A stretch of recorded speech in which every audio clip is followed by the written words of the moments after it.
Christian leaders, this is Pastor John Richards, and welcome to the Christian Leaders Book Club. Hey, Christian leaders, I'm Pastor Christopher J. Harris, and I'm your co-host of Christian Leaders Book Club.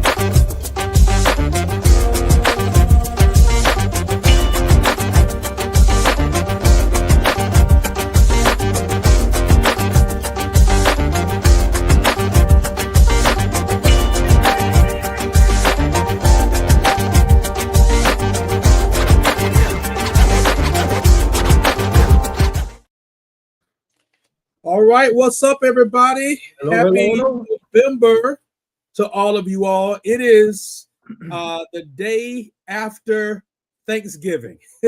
Yes, indeed. Y'all, some of y'all may still be in a turkey hangover, an overload of sweets yesterday. How many of y'all ate leftovers this morning for breakfast? Whatever the case is, we're glad, we're honored, we're thankful that you are here with us today. Welcome to the Christian Leaders Book Club. I am, as the video just said, Christopher J. Harris. This is my partner in reading and rhyme, not crime. The one, the only, Bishop Esquire. Oh, there he goes. It's always a different name, man. Why has it got to be Bishop Esquire today? That's crazy. Next month is going to be Rabbi Esquire because it's going to be Christmas. Hey, man, I had regular breakfast today, man. I didn't have any leftover Thanksgiving. Really? Regular breakfast today? Regular breakfast. But, we woke up early and go to this movie, so. So wait a minute. So what's regular breakfast the day after Thanksgiving for the Richards family? Pancakes, sausage, bacon, eggs. All the things, man. No grits? No, man. You do pancakes. We don't do grits. It's either or for us. It's both and. No, that's a big one right there. You gonna do? We alternate grits one day, pancakes the next. We are live in living color, and we might be about to lose our friendship because I've never asked you this, but I'm gonna ask you this now. We might be about to lose our friendship. You ain't even got to ask. Okay. It's salt. Okay. We brothers. Come on. Man, you put sugar on your grits, then we not on. Ain't no Christian Leaders Book Club. That ain't happening, man. That ain't happening. Listen, man. That right there has broke up friendships and families for years. Without a doubt. You might as well get some oatmeal and some cream of wheat if you're gonna put some sugar. Try to put some sugar on your grits. That's oatmeal stuff right there, man. I ain't dealing with that, man. That's oatmeal stuff. Yeah. That's I love it. Well, listen, everybody, we're so honored, so very glad, and so very thankful that you all are tuned in with us today. And in fact, I hope that many of you have had an incredible holiday, Thanksgiving holiday with family and friends, and whatever you desire to do over these last few days.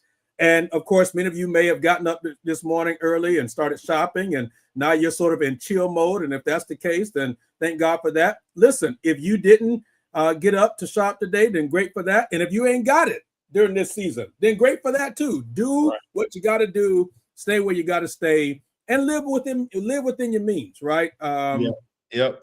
I think there's so much comparison in our culture and our world today, Pastor John, and we may or may not get into that later. But I think, man, the timeliness of this book is it's insane. Like I don't even know how to put into words. No, I agree, man. I agree. This is crazy. A really good read, man. A really good read. Yeah. On Sunday, this past Sunday, we prayed a specific prayer for Thanksgiving season was for those who were in grief. Okay. Because it's a tough season for some people, man. Remembering loved ones. So our specific prayer, we had people pray for one another. And it was a powerful moment in our service, man, because all the turkey and dressing, all that's fine, man. But there are real people missing loved ones in these moments.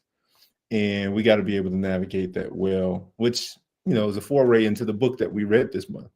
Yep. Which It's Okay That You're Not Okay. So, written by Devine. Yep. So this is actually year 2, Pastor John. Next month will be the completion of year 2 of the Christian Leaders Book Club. And man, this has been absolutely amazing. Mm-hmm. And we're so very thankful for it. So let's just really fast, because there may be some people listening in for the first time. So let's just really fast kind of recap really quickly where we've been this year and where we're going. We got one more month, December, that we'll be jumping into this. Yep. But really fast, first book of the year. Where we start, Pastor John? 48 Days to the Work You Love. It's a book about work and productivity, specifically trying to find a job that you like and that you love, and working towards that process. It's for anybody who is a job seeker. So I thought it was a good way to start the year for folks. Yep, absolutely.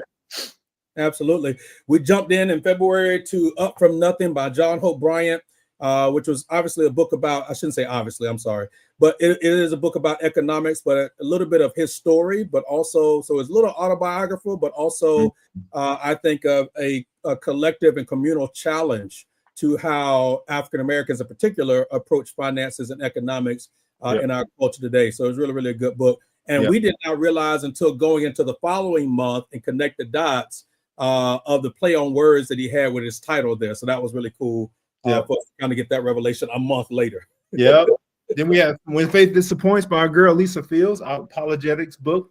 Lisa Victoria Fields. Yes, Victoria, the whole government name. Government name. Autobiographical, but also trying to walk through with people who have these questions about faith that aren't necessarily offensive to God, but trying to figure out how to navigate those well. So a good resource for anybody who's dealing with somebody who's dealing with that, or if you're dealing with it yourself. Yep. April, we jumped right into The Soul Winning Church, which was such an easy read, but so powerful, chock full of tweetables and quotables, and really to reignite the fire of any believer thinking about what it means to be a soul winner and evangelistic minded. Also gave some very clear, easy strategies for how to incorporate this into the life of your church as well. Yep. Then we jumped into Healing Leadership Trauma, which is written by a couple of psychologists. But man, that's one of them heavy reads where you got to walk through it slowly, trying to deal with the trauma that many of us have dealt with along the leadership journey. So I thought that was a good book. Again, heavy. So probably would have walked through it slowly, a little bit more slow myself, but a good book for that month as well. Yep. We skipped Super Communicators because we had to do a scheduling adjustment there. So we got to figure out how we're going to circle back to that at some point. We then dealt with the false white gospel, which, in our culture today of all kinds of other gospels that are being preached and all kinds of other dynamics that are out there that are impacting the church and the body of Christ and evangelical world. Yeah, we got it. That thing almost had me in the chokehold. Almost took you out. Yeah. The False White Gospel by Jim Wallace, and just really good to hear his heart behind that. And had some not just cultural ideas, but I think historical context as well. So that was good. Yep. Invisible Jesus by Scott McKnight and Tommy Phillips, a couple of guys who are part of the Red Letter Christian group, who are trying to make sure that we are living out the words of Jesus and how Jesus has become invisible in a lot of spaces because they don't live out the mantras and the things that Jesus have said about things, marginalized folks, for example. And so it's a challenge. That was a challenging book, and it would challenge anybody who has a sense that the gospel is just vertical and not necessarily horizontal as well. Yeah. Then we tiptoed right on over to the book Shepherds for Sale, and both of us did not grade that book well. Did not agree with much, if not all, of the book. And a part of our indictment of that author in that particular book is that it was chock full of statements and ideas that were not founded, were not backed up by facts, There was not a lot of fact checking in that book, and in fact, we wanted our money back for that one. Worst book of the year? Worst book of the year. Yeah, but to be candid, both of us need to be candid. We intentionally selected a book that we might not agree with. Yes, we did for the year. So, yes, but she definitely confirmed the fact that we were like, no, we're not going to agree with this. No. Next one's going to be Tony Campola's Speaking My Mind. Yes, sir. It's a book that he didn't necessarily want to write, but he had to write it to his evangelical counterparts and kind of help them along their journey, because he used to be there. And you know, oftentimes when you used to be somewhere, you want to get people to get where you are. And he's someone who challenges, again, paired with Invisible Jesus could be a good pair of readings for those who are in those spaces. Yes, sir. And here we are now in November. Yes, sir.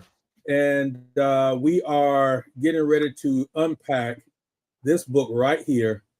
It's okay that you're not okay. And I think what's important to deal with as a subtitle for this book is Meeting Grief and Loss in a Culture That Doesn't Understand. And it's interesting because the author, Megan Devine, was already an author before she actually experienced this. She was an author, she was a therapist, and tragically lost her husband unexpectedly. And her journey is chronicled through this. So, man, so let me we jumping out. I'm gonna go ahead and jump in on the deep end, Pastor John, on this. Okay. Every person that's a Christian should read this book. I wholeheartedly agree with you. Every person who's a Christian needs to read it. Like, hands down, no question about it. And we talked about this a little bit before we started. Grief is something none of us do well, if we're being candid. Very few of us do well. Let me just put it that way. I'm not going to go the extreme and say none, but very few of us know how to handle it, how to deal with people who are grieving, and handle the grief ourselves. And so, man, I was reading the book, man, and feeling so convicted. So convicted. At some conversations that I've had, at some statements that I've had, at some posts that I've made in response to somebody losing a loved one. And man, I was like, Lord. Man, some of the phrases she used, I was like, I've used that before. Unbelievable. Like, and she said, don't use these phrases. And I'm like going down the checklist. Oh, shucks. Oh, shucks. Oh, shucks. So yeah, man, that got me, man. That got me. Yeah, she didn't pull any punches. She backed up what she was saying, not just by her own experience, but it made it so relatable. And in my mind, I don't think you can walk away from this book without having more empathy and compassion for those that are dealing in that moment or in seasons of grief and loss. I think it's impossible. I think it is. I agree. Can I set this up a little bit too as we jump into this discussion? Give us a setup, man. So holiday stress is almost universal. Oh, for sure. 89%, this is according to the American Psychological Association, 89% of U.S. adults feel stressed during the holiday season. And 41% say their stress is higher than at other times of the year, right? Stress is increasing year to year. So in a poll that was titled Healthy Minds, 41% of U.S. adults say they anticipate more stress related to the holidays this year than last year. So every year it gets higher and higher. Holidays harm mental health for many people. 64% of people already living with mental health say that the holidays make their condition worse. Wow. And 3 in 5 Americans say their mental health is negatively impacted by the holidays. The common drivers of the stress is lack of time, financial pressure, gift giving, family dynamics, which are all cited as key reasons that holiday stress can trigger depression, anxiety, and even substance misuse. And here's what we want to really get to for the sake of this book. Grief and loss is the top holiday stressor and has been based on research, for the last 67 years. Now, obviously, we know it's probably longer than that, but just in terms of a research perspective, many people don't even feel like celebrating anything during the holidays because of grief. 47% say a key reason was grief, was grieving a loss or a missed loved one that they received, that they embraced, or not embraced, but that they had more holiday stress or didn't feel like doing anything during the holidays. Another grief-focused poll reported that nearly 40% of Americans had no interest in celebrating anything from October through February. Wow. October all the way to February? October through February. Bro. Like, think about all the stuff that happens in our lives from October through February. Yeah. It's a ton of stuff, man. Like, between that time, people are just comatose. Like, I really don't want to be here in this space. Yet doing it out of obligation. Ooh, boy. So I think, so there's probably several different audiences listening to this discussion, or will listen to this discussion. One is it's Christian leaders, right? Christians and Christian leaders. So first of all, to that audience, I would say read the book, because we have an obligation, as we are responsible for how we influence people and shepherd people. We have an obligation to constantly get better at how we serve and care for people. This book is going to challenge you to do that. This book is absolutely unequivocally going to challenge you to do that. I think if you're listening to this and you are grieving and you are struggling in some ways with grief, even if it's fresh, or even if it's been years, I think this book makes space and gives language to probably some of the frustrations that you've been carrying. For sure. So I would encourage you to get the book, because I think even if you're dealing with grief, I think she wrote this book in a way that is sort of cathartic for those that are trying to figure out how to navigate it. Totally agree. Yeah. You can see the cathartic nature of the book, even in her own journey too, as she's writing it. So I can see that. Yeah, for sure.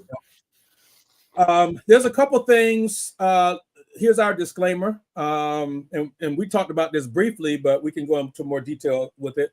There are some elements of the bone as a Christian that we've got to take the meat and spit out the bones. There is in the book some other religions that are integrated in some of the things that she says. Some New Age and maybe even some Buddhist practices. But if you are sound enough in your theology, you'll be able to recognize that. And if you're reading the book with audio or Kindle of some sort, there is some language in there that you got to be mindful of. So if you're listening to it around others, you want to be mindful of that as well. So what else, overview, Pastor John, what else would you add? What were some of your other takeaways? I would say that the book is interesting. It provides both discomfort and comfort. So the discomfort comes in where you have to reset all the cultural things that we have learned around grief. Say it's okay that you need to be able to do these certain things. Like, you can do these things and not feel guilty about it. And then the other part, the comfort is that you're saying, okay, now that I've reset the cultural way of doing things, I ain't crazy. Right. We're still feeling this. Yeah. Like, we're still feeling the grief of losing someone 30 years ago. Yeah. Like, it's fresh. Yep. So I think those are two things I was like, man, yes, people need that. They need that comfort, and they need from somebody else who's experiencing it. Not so that she could tell her story to make it worse than your story, right? And she talked about that in the book, but just so you know that there's someone else who's gone through this and someone who is trained in this area as well to be able to process it through yourself. So I thought that was good. Yeah. So from a just basic analysis in terms of the book, first of all, and you and I talk about this almost every month when we're evaluating books. Mm-hmm. Does the author frame the book in a way that here's what the book is about, here's what I want to tell you about? Mm-hmm. Do they tell us what they just said, and then do they help recap what they're going to say? And I think she nailed it. Like she gets an A in my book on that. I totally agree. And then she gives you kind of a middle ground, like here's the approach you need to be taking. Yeah. And then didn't point out the flaws of the cultural approach before she said, okay, now that I pointed those out, here's where you need to move towards. And I like solutions-oriented books, especially when you're talking about grief. People are like, yes, you feel me on my grief. Now what do I do with it? Yes. And she lays that out and she nails it for sure at the same time. Yeah, so I would absolutely. So my overall grade for this book is an A+. Yeah, I agree. Yeah, it's definitely on the must-read list in that category of grief, death, loss, whatever, anything that may be. Yeah. And for anybody who's a believer, you better believe that at some point you're going to experience loss. Yep. And being able to handle that in a healthy way without all the catchphrases or without hearing the catchphrases and not feeling offended by them. This will be helpful for you and help give you language around it. Yeah. So Miss Megan Devine, high five to you on writing this book, on being vulnerable enough to share your story in this way. And I would say this too, I don't think that this book is overtly Christian. It's not anti-Christian by any stretch of the imagination. And so I think it's important for people to know, like, as you come into the book, like she's not writing this book trying to say, like, here's our biblical principles. And she's not, that's not her point at all. The focus is, and I love the word that I'm going to start using this word, emotional literacy. Oh, yeah. That was a good phrase, man. Good phrase. Yeah. I was like, what? I like it. I was like, okay, emotional literacy. Yeah. Did you coin that phrase yourself? Yeah.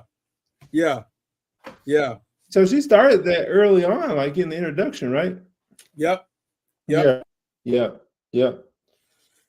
All right, Pastor John. So let's jump into it, man. I don't know. We're gonna get through the whole thing as we sometimes struggle to do.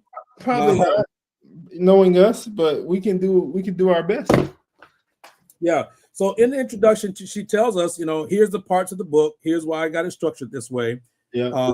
Here's what I'm going to cover. She covers it. I think, to your point, every chapter has some very practical things throughout the chapter. At the end of the chapter, there's some questions even at the end that she poses that we can kind of just very practically take away and kind of walk through that. So let's just kind of high level. Let's walk through a couple things in the book that kind of help us to stand out. So chapter 1, she talks about the reality of loss. What do you want to say about that, or what stood out to you from that chapter? Man, this one got me. Okay. Some things cannot be fixed. They can only be carried. Man, in a generation or culture of fixing, and I'm a fixer, right? Hearing that is freeing. Because grief isn't it's not fixable. Yeah. But it is carryable. Yes. And I'm like, man, that right there, that's a soundtrack phrase. We talked about John A. Kemp's soundtrack book. That's one of them phrases that you carry as a soundtrack. Yeah. In the world of grief, for real. Yeah. I completely agree. Yeah. Here's something that she does throughout the book, and this is a statement. So I'm on page 8, Pastor John. She says, whatever grief you're carrying, it's important to acknowledge how bad this is, how hard. She says it really is horrendous, horrifying, and unsurvivable. This book is not about fixing you or fixing your grief. It's not about making you better or getting you back to normal. This book is about how you live inside your loss, how you Mm. carry what cannot be fixed, how you survive. How you survive. Yeah. Yep. I highlighted that one too, man. That's good, man. Like surviving in it. That's good. That's good. Yeah. This is so. I think to the point that you were making earlier about the quotable. There's so many quotables in the book. Yeah. That's Yeah. just like, oh, Mhm. that so much sense. Yeah. She's got a bunch of them, man. I was highlighting a lot. Yeah. Yeah. Man, and then later on in the chapter, she said loss gets integrated, Yes. not overcome. Like Yes. the integration of loss into your normal life or rhythm Yes. is an interesting idea and concept. Like you really need to integrate it into the normal of life. Like we always want like all the flowers, bells, and whistles, man. But when you integrate all the stuff of life Yeah. into your life, it makes you more well-rounded. Yep. And then Yep. you can't compartmentalize it, man. It has to be part of that integrated lifestyle. That's why, we're pastors, preachers. That's why the Psalms is so doggone diverse. Yeah. Right? It's an integrative song book. Yet we don't have integrative lives, even though we have an integrative song book. Yeah. Yeah. Yep. I'm with it. Chapter 2, the second half of the sentence. Why words of comfort feel so bad. Man. Yee. Yeah. Man, listen. Man, this is a chapter right here. Because the second half of the sentence part got me. Yes. Because what you say on the first half matters very little to the person grieving because they hear what you say on the second half. Yes.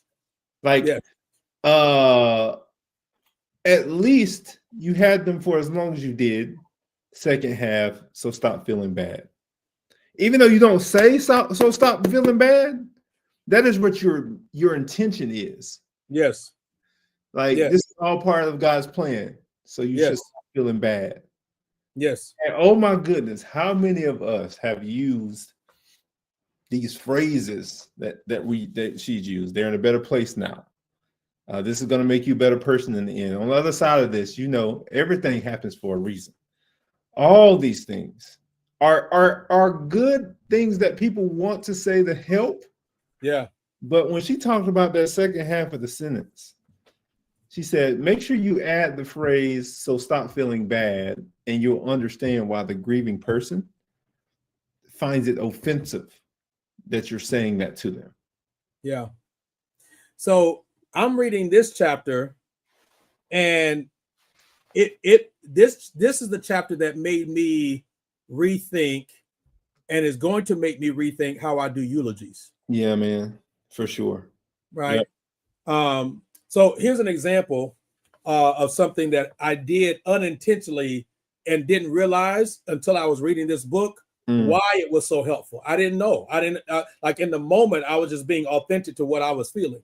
But one of the previous churches that I served at, we had a guy that passed away, man, and he was just he was loved. He was just one of those lovable people, man. Just lovable guys. He would sacrifice the shirt off his back for anybody.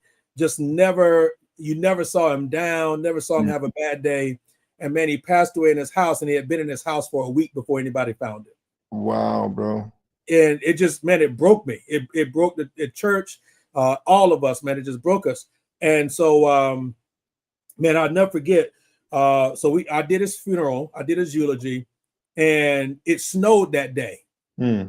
It snowed that day. So not only did it snow, but the power in the church went out because of the snow. Wow. So here we are trying to figure out what we're going to do because it's snowing, so we can't go to the cemetery anyway. The power is out in the church. What are we going to do? So we ended up going to the fellowship hall, which was downstairs in the building, and having his funeral in the fellowship hall. And I remember saying out loud, I don't like none of this. This was during the service. I was like, I don't like none of this. I don't like the weather. I don't like the fact we're in this fellowship hall. I don't like the fact that I got to preach my friend's funeral today. Wow. Wow.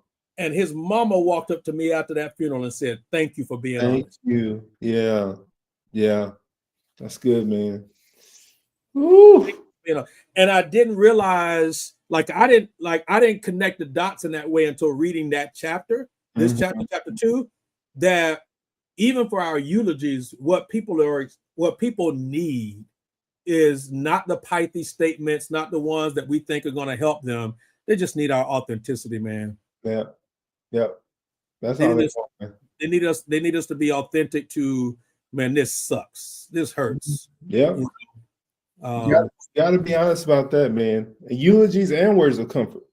Yeah. Like she mentioned words of comfort that try to erase pain or not comfort. Yeah. So, you know, folks be on program for words of comfort. And it's like you come in with an eraser trying to erase the pain, man. No. Lean into it. Yeah. Here's a powerful quote that I underlined and highlighted. She says, "There's so much correction inside grief. It can be hard to feel that anything is helpful. For now, it's important to know that most things offered as quote unquote support in our culture are really designed to solve problems and get you out of pain. If it feels wrong to you, it is. Grief is not a problem to be solved. It is an experience to be carried. The work here is to find and receive support and comfort that helps you live with your reality. Companionship, not correction, is the way forward." The way forward. Yeah. Yeah. Man, companionship, not correction. That's great. That's great. My goodness, man. Woo. Yep. He also said grief is not an enlightenment program for a select few. Like, what? I had to run that back when I read that. I was like, whoa. Man. I know, man. Like you're in this learning program that God sent your way specifically to enlighten you. What? What? Yeah. I thought that was good that she pointed that out, man, to make sure that, you know, it's not this thing that we're going through, this process, this program we're going through. Well, I realized this too, as we get into chapter 3, I realized that the church Christianity has also borrowed so many statements from culture that have not been shaped by our theology. Yeah, you're right. Yeah, that's facts, man. Like we even, we'll say things, "Oh, I know they're looking down on us right now, smiling." What? Where's that in scripture? Why would they be looking down on all this pain, suffering, heartbreak? They are not looking down at us smiling. No, at all. At all. And so even this part got me. Now, this is way later on in the book, but that whole point about angels, right? So if we say that they are angels watching over us, they in fact have actually been demoted. There's a demotion. If you're created in the image of God and now you're an angel, that's a demotion. That's what you go from the major leagues to the single A ball. What is that? But I mean, the cultural influence, though, man. All this, like these Christmas movies, where these human angels come back, that's where we get these concepts from, and not necessarily in the word of God. Like, no, man. Ain't nobody no angel. Yeah. I know people who are created in God's image. That's what I know. Yeah. Yeah. So the chapter 3, she goes for the therapist and the clinicians on this chapter. Oh, she came for their heads and their necks. She's like, our models are broken. Right. The models is done. It's done. I love the fact that she talked about the stages of grief. Yes, sir. In this chapter, because everybody talks about them. Everybody knows the stages, and they're like, let's just move people through the stages of grief. And she said, what began as a way to understand the emotions of dying became a way to strategize grief. Like people come up with a strategy to move people through the stages to get to the end. of the You got to grief. finish that. You got to finish that finish the rest of that paragraph, though, Pastor John. Go ahead and finish the rest of that Grief paragraph. is expected to move through a series of clearly delineated stages: denial, anger, bargaining, depression, eventually arriving at acceptance, at which time their grief work is complete. This widespread interpretation of the stages model suggests that there is a right way and a wrong way to grieve, that there is an orderly and predictable pattern that everyone will go through. You must move through these stages completely or you will never heal. Getting out of grief is the goal. You have to do it correctly and you have to do it fast. If you don't progress correctly, you are failing at grief. Here's the thing. In her later years, Kubler-Ross wrote that she regretted writing the stages the way that she did, that people mistook them as being both linear and universal. When the person that wrote it know that people that been misusing it, now everybody's a stages of grief expert and want to get people through the stages. And she's like, no, that ain't what I set out to do, which is crazy. The stages of grief were not meant to tell anyone what to feel and when exactly they should feel it. They were not meant to dictate whether you are doing your grief correctly or not. Her stages, whether applied to the dying or those left living, were meant to normalize and validate what someone might experience in the swirl of insanity. That is loss and death and grief. They were meant to give comfort, not create cage. Come on with the alliteration, lady. Miss Megan Devine. They were meant to create comfort and not a cage. Oh gosh.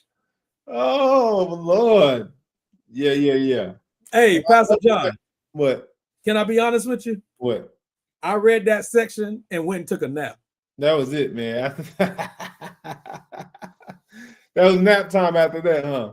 No, that was really good, man. Yeah. It's crazy. She mentions that people find themselves like actually educating their therapists about the realities of grief, which is wild. That people who are trained to do this need this education from folks who are in the middle of it, in the midst of grief. Yeah, that chapter was good, man. It was really good.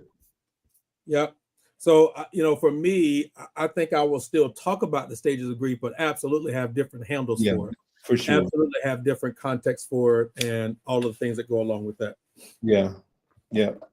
Chapter 4, emotional illiteracy and the culture of blame. Anything you want to say about this chapter in particular?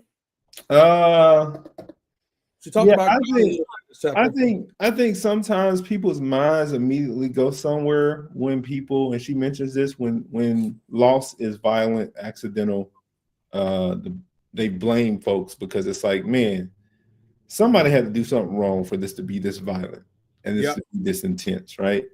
And so there's this victim shaming that occurs or blaming that occurs in the midst of that, and it sucks for the person grieving because it's like, man, now I got to deal with that shame on top of it. Yep, that's wild, man. Yep, that's wild.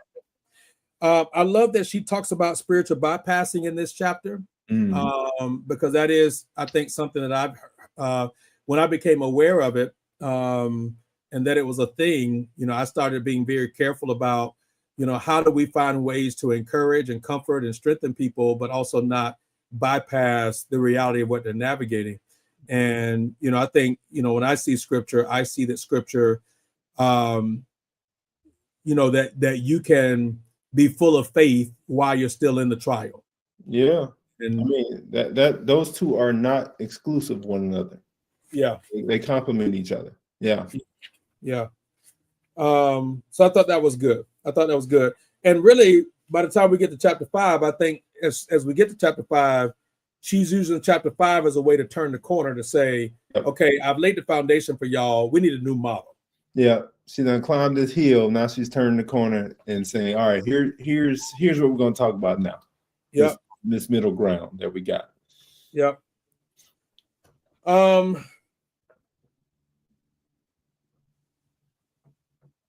Let's go to part 3, man, for the sake of the balance of our time together.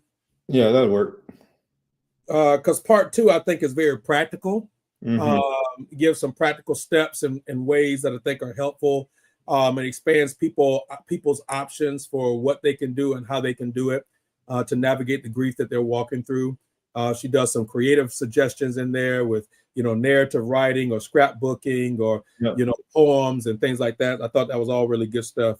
Let's jump into part 3. The section there, the title is When Friends and Family Don't Know What to Do. Ooh. Why is that the case, man? What? That they just don't know what to do. I think it's a perfect storm, man. I think people are generally afraid of death. They're generally afraid of dying. It's an uncomfortable conversation for most people. Solomon says in Ecclesiastes, Solomon says it's better to be at a funeral than to be at a party. Ooh, yeah. Right. Yeah. And what he's acknowledging is, when you're at a funeral, you are sober minded. The fragility of life is before your very eyes.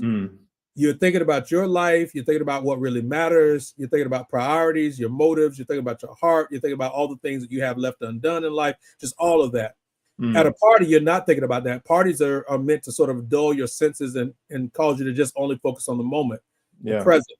That's good, man. Yeah. And so I think it's hard for people to talk about death. I think it's hard for people to talk about dying, especially if you've lost loved ones and you've never, in a healthy way, processed that, right? And processed what that means to have lost folks, in a healthy way. But here's the last thing I'll say. I think this conversation is hard for people because people generally are afraid of silence. Yeah. And they would rather fill the air with something. Yeah. See it all the time. See it all the time. People going over to grieving people's house and it's just quiet and they want to say something. It's like, man, they just want you to be there. Yeah. Just presence is fine. I promise you, presence is fine. Yeah. Yeah, man. Okay. So chapter 13, man, here's a paragraph that really stood out to me in chapter 13. Now, I got the Kindle version, but it's on 189. Okay. The version. It's under the subhead to share or not to share. Yep, you're right. 188, 189. Okay. Part of living with grief is learning to discern who is safe and who is not, who is worthy and who is not. Part of living with grief is also learning to discern for yourself your own right timing to share with others. It's okay to be cautious about what you share and when. Your grief is not an open book, and it doesn't have to be. When, where, and with whom you share will shift and change over time, sometimes even within the same day. But you always get to choose. Those who support your shifting needs are the ones to keep in your life. The others, they can be set free. Bro, she says earlier in the chapter, everybody doesn't deserve an explanation. That's right, man. That's freeing right there. That is freeing. Like, some people feel like they have to explain their grief, but everybody don't even deserve that. Yep. She said, everybody doesn't deserve your story. Yeah. So I'm reading the book, and like there's, at the beginning, she starts telling these stories about, when her husband died, and I thought about these things before, but I hadn't thought about it maybe this deeply. Where she talks about, you don't want to shop at the same grocery store because you know that the cashier that's there, is going to ask some questions, right? Or, your family members or like your parents or his parents wanted to memorialize his life a certain way, at the church or do a memorial in his honor. And she's like, I don't want to do that, right? That's not the way I want to grieve. I don't care about your tree being planted. I don't care about, your fundraising in his honor. Right. I connected that story to this section right here and was like, this is what she's saying. Like, she's saying, like, you get the right to choose not how you feel, but how you choose to respond based on that relationship. That's good. And based on where you are. Yep. No, that's good, man. No, so good. The next section, she's got, man, listen, she's a writer. You hear me? Yeah. She's a writer, bro. I like the way her chapters lay out. The subheads are helpful, man. It's you can tell she's a good writer for sure. Grief rearranges your address book. Ooh. Just rearranges it. I like that, man. I mean, it's the truth though. It's the truth. I mean, at some point, you gonna have to rearrange some of that in the midst of that grief. Yeah, yeah, yeah. She talks about your support system in the next chapter, which I thought was just very practical again, very helpful, and also does so in a way that it says to the person grieving, you need a support system, but here's how you can help your support system help you. Yeah. I thought that was good, man. I like her list of do's and don'ts, man. Obviously, the things that people can implement like immediately. You know what I'm saying? So I think that helps people who are trying to be that support to do it the right way. So I like that list that she came up with. Yeah, the last few sections and chapters of the book were just, I thought, really good. When you get to the very last section, that appendix where she talks, I'm just looking at our time, how to help a grieving friend. And so she says here, my essay on how to help a grieving friend is among the top 3 most shared posts I've ever written. A lot of what I've mentioned in part 3 is summarized in this essay, so I've reprinted it here to give it to friends and family who want to help. You'll find a printable copy, and then she has the link there, you know, and that kind of thing. So I just think it helped, man, that not only was she a therapist, but you could tell that she had critically thought through what's helpful, what's not helpful prior to her own experience of losing her spouse. And then that helped to add and helped to she was able to revisit and reshape and reform her approaches to this conversation, of course, after her husband died. And I just, to me, it was a perfect, we are the benefactors of her choice of survival. For sure, man. I commend her for even writing it, but also blessing the world with it. And it will help us as preachers, pastors, folks who do eulogies and who have to deal with people who go through grief and loss, but it also helps anybody, any Christian believer who needs to be able to process it themselves or come alongside others to do it, man. So A++++ book, one of my favorites of the year so far. And one of my favorites of the year. Yeah, I'm glad we decided to do it. Glad we decided to do it. It's okay that you're not okay. Man, God be looking out, man. Last year when we were looking for books, that book came up and we were like, man, that might be a good one on grief. In this time period, and the Lord know what he's doing, don't he? He knows what he's doing, brother. The timing of it and everything. Every single time. Yeah. Well, anything else you want to say about the book or say about grief, man, or say about this season in terms of encouraging people or helping people navigate any of this? Man, we all should feel convicted by it, man. Everybody has to get better at this, particularly in the African American context and space. Yeah. Like, we've been forced to move on because our lives dictate it, because our experiences have dictated it. And, you know, as Black men, oftentimes I didn't see older Black men deal with grief well. No. And it led them to early graves. So I'm trying to help break that cycle with my son so he kind of sees when I experience those moments of loss. And it's not even death. It's just loss, period. Like where you feel like something just didn't work out. How do you process that? How do you deal with it? Being able to do that, hopefully it helps to change the narrative in our own community. So I would just say that. Yeah, I clearly walked away from this book saying we've got to get better at supporting and caring for people with grief. Got to do better. Got to get better. And I think this book is going to help us do that. Got to do better. Yeah. Megan Devine, if you happen to see this, if you happen to encounter this, thank you. We honor your contribution to us getting better. Yeah. Thank you. Yeah. This is amazing. Man, we got one more. One more. John Bevere's The Awe of God. is up next in December. And we talked about this book a little bit and decided to move forward with it. We'll probably talk a little bit about that on the session that we're going to go into, but we feel like it was necessary we move forward with it. So we're going to do that. We're going to do that. I'll leave the rest of that conversation for the session itself. No comment. And you was ready to let it go. So Pastor Christopher, I know our listeners may go back and listen to this, and there's someone who may be here now. We've already put our list together for next year. We just had our little strategy session, so we're excited about it.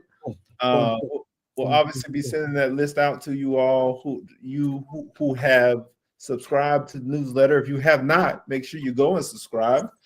But man, we got a good list, Pastor Christopher. We felt good about that thing. We got through it in like almost an hour, a little bit over an hour. We're getting better. Y'all can tell he's excited. Go get your picks. Yeah. Oh, he coming up with the New Year's thing now. Oh yeah, man. Get your fix in 26. I got you, man. Yeah. If you're a pastor or a preacher listening to this, please do not feel forced to alliterate your church's theme as you head to the new year. You don't have to. It's fine. The same way that we've been delivered from having to eat chitlins, you are delivered from having to alliterate your theme. I know, man. 2026 can be the year of fulfillment, the year of blessings, the year of anything else. It don't have to be your fix. In the mix in 26, man. Get out of here, man. Going on somewhere. I can see it now. I'm pausing because I got a whole bunch of words that are running through my head of words that people are gonna try to use. I often feel like some pastors are aspiring, like they want to be rappers or something. In a past life. You ain't gotta do all that, man.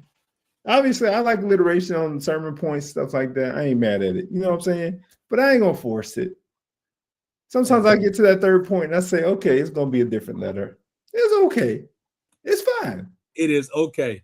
It's fine. It is okay. Because at the end of the day, does it edify God? Does it glorify God and edify the listener? I want to be faithful to the text. Yeah. That's what I want to be. Yeah. Period. Yeah. Man, I'm excited, man. We got one more, but 26 is laying out really nicely. Excited about next year, man. Excited about hanging out with you 12 more times in 26 and walking through some more books, bro. It's going to be an amazing third year. This is our third year, which is this thing is so life-giving. It is so life-giving. Yeah, I love it, man. It is so life-giving. Yep. It helps each of us to be accountable to read. Yes. And it helps the folks who are watching to kind of think through some things that are topical in each of these books. And I just pray that God's glorified in it all, man. We're excited about what he's doing through what we're doing, what we got going on. And we will circle back to you all. Please, whatever platform you're listening to this on, the link for subscribing to our email list is at the bottom. You can also follow Pastor John and I. Our social media handles are at the bottom of the image that you see on the screen there. I'm at CJ Harris ONE. Pastor John is John C. Richards on multiple platforms. You can connect with us there. And we are also going to be communicating at some point to tell you when we're going to circle back on the book Super Communicators. Y'all saw that now. CJ Harris 1, not the 2, not the 3, but the 1. I see it. Pastor John, funny story about that. I actually wanted my name when social media first started, and somebody had already grabbed it. Somebody had already grabbed my name. Wow. Figuring out ways to shorten it. And I actually got that handle and got those handles before my first son was born. And I got it as a way to sort of prophesy that I wouldn't be the only one. Okay, come on, prophet. That's gonna be a 2. And there is. God is faithful. I love it, man. I love it. So happy Thanksgiving again to everybody. Enjoy the rest of this day.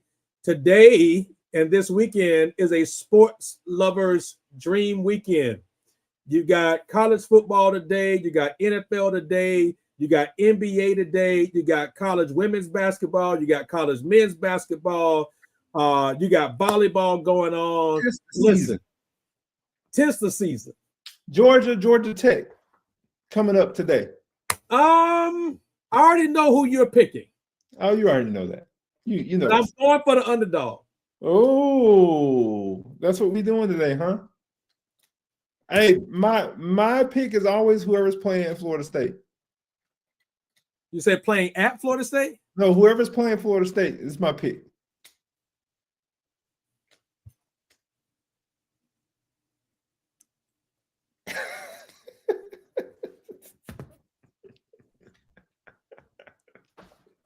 You ain't gotta say nothing, man. It's okay. You can just watch us at the playoffs. Wow. Hey, man, you just listen. You understand that Georgia Tech is clean old-fashioned hate. It's one of the oldest rivalries of all time. So when you tell me that you're going for Tech against my dogs, then we gonna come for you. The only reason I'm doing that today is because there's been so much shakeup in the ACC. There has been, yes. That's the only reason. So you want Tech to win? Well, Florida State doesn't have a chance, but I guess you want them to win so it can. And now there is a strain of Florida State in there. A strain? Yeah, because the offensive coordinator and quarterbacks coach is Chris Winkie. Oh, man. That don't mean nothing. He gonna get beat just like anybody else. I don't care if it was Charlie Ward. I don't care if it was Jameis Winston. I don't care if it was who's the other guy that played running back? One of my favorite players. He played in Tampa Bay, didn't he? You talking about Ward Dunn? Yeah, Dunn. I don't care if it is any one of them. They're gonna get this L today. L. Listen, Georgia is good. Georgia is good. And I don't have any personal beef against Georgia. You just got petty beef with me. I get it. No, none at all, bro. None at all. You just pulling for Georgia Tech. I got it, man. I'm a little sour on the SEC right now. I will admit that. I understand, man. It's hard when we keep doing what we're doing. It's hard. Alabama should not be ranked that high, but it is what it is. Well, we got a good sports weekend, man. I'm going to text you tonight after my dogs win by 15-20. And then we can go into the rest of the weekend. I bid you Godspeed. I bid the game God well. Oh, all right, y'all. We getting off this live. Yeah, everybody have an amazing Black Friday, an amazing weekend. We'll see y'all in December. And oh my goodness, what's the date, Pastor John? December 19th. December 19th. Before Christmas. Before Christmas. Yeah, before Christmas. Yeah. All right, everybody. Have an incredible day, an amazing day. We'll see y'all soon. This is the Christian Leaders Book Club. Peace.